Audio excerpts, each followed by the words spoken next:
नार्तपरित्राणं परायणीं सर्वस्यार्तिं हरिदेवीं नारायणी नमस्तुते।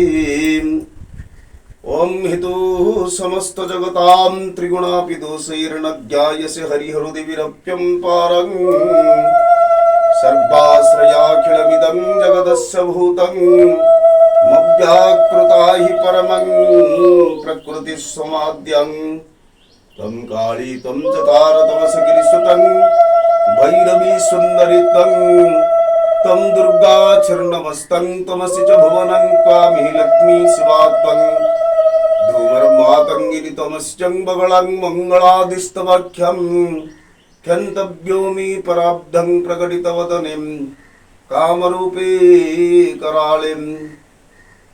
ओम नमो भगवति माहेश्वरन्नपूर्णाय महादुर्गे नमो नमः सर्वबाधां प्रसवन्नं त्रैलोक्यसाखिलेश्वरीं एवमेव त्वया कर्जं अस्मद्विनाशनं मृगानशनपहंसितस्वारुष्ट्वातुं कामानसकलानभीष्टं त्वमाश्रितानं न विपर्णनं त्वमाश्रितायां श्रयतां प्रयन्ति।